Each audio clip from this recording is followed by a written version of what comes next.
This operation, known as Operation Absolute Resolve, was discreet, precise, and conducted during the darkest hours of January 2nd and was the culmination of months of planning and rehearsal. We watched, we waited, we prepared, we remained patient and professional. This mission was meticulously planned, drawing lessons from decades of missions over the last many years, many missions over these last many years. This was an audacious operation that only the United States could do. It required the utmost of precision and integration within our joint force.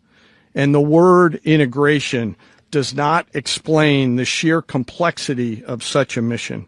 An extraction so precise it involved more than 150 aircraft launching across the Western Hemisphere in close coordination, all coming together in time and place to layer effects for a single purpose: to get an interdiction force into downtown Caracas while maintaining the element of tactical surprise.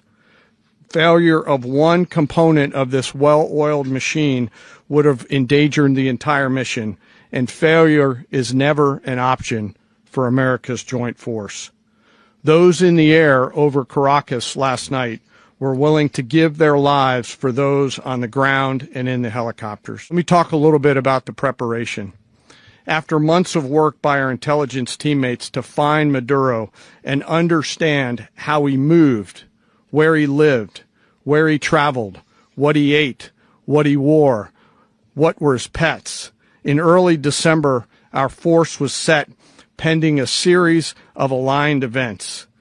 Key was choosing the right day to minimize the potential for civilian harm and maximize the element of surprise and minimize the harm to the indicted personnel so, as the president said, they could be brought to justice. And as the president said earlier today, weather in Venezuela is always a factor this time of the year. And over the weeks through Christmas and New Year's, the men and women of the United States military sat ready, patiently waiting for the right triggers to be met and the president to order us into action. Last night, the weather broke just enough, clearing a path that only the most skilled aviators in the world could maneuver through. Ocean, mountain, low cloud ceilings. But when tasked with a mission, this organization does not quit. At 10:46 p.m. Eastern Time last night, the president ordered the United States military to move forward with this mission. He said to us, and we appreciate it, Mr. President, good luck and Godspeed. And those words were transmitted to the entire joint force. Over the course of the night, aircraft began launching from 20 different bases on land and sea across the Western Hemisphere. In total, more than 150 aircraft, bombers, fighters, intelligence, reconnaissance, surveillance, rotary wing were in the air last night. Thousands and thousands of hours of experience were airborne. Our youngest crew member was 20, and our oldest crew member was 49. And there's simply no match for American military might. As the night began, the helicopters took off with the extraction force, which included law enforcement officers, and began their flight into Venezuela at 100 feet above the water. As they approached Venezuelan shores, the United States began layering different effects provided by Spacecom, Cybercom, and other members of the interagency to create a pathway. Overhead, those forces were protected by aircraft from the United States Marines, the United States Navy, the United States Air Force, and the Air National Guard. The force included F-22s, F-35s, F-18s, EA-18s, E-2s, B-1 bombers, and other support aircraft, as well as numerous remotely piloted drones.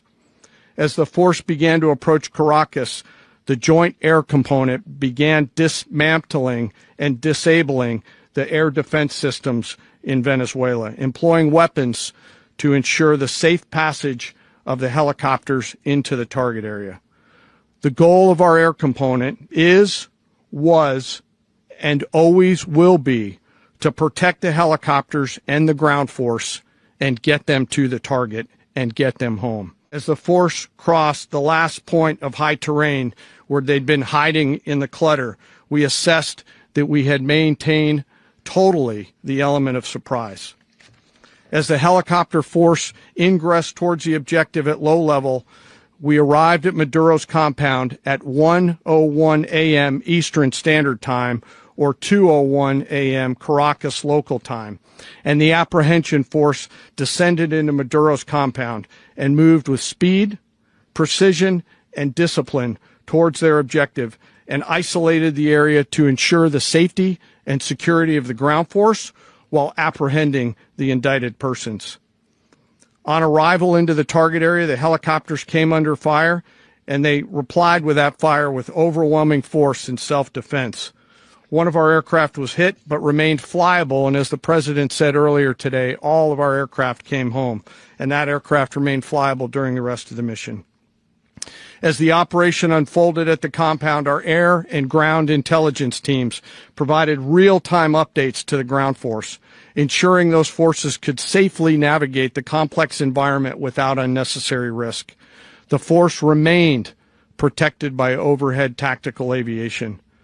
Maduro and his wife, both indicted, gave up and were taken into custody by the Department of Justice, assisted by our incredible U.S. military with professionalism and precision, with no loss of U.S. life. After securing the indicted persons, the force began to prep for departure. Helicopters were called in to exfiltrate the extraction force, while fighter aircraft and remotely piloted aircraft provided overhead coverage and suppressive fire. There were multiple self-defense engagements as the force began to withdraw out of Venezuela. The force successfully exfiltrated and returned to their afloat launch bases, and the force was over the water at 3:29 a.m. Eastern Standard Time with indicted persons on board, and both Maduro and his wife were embarked aboard the USS Uwajima.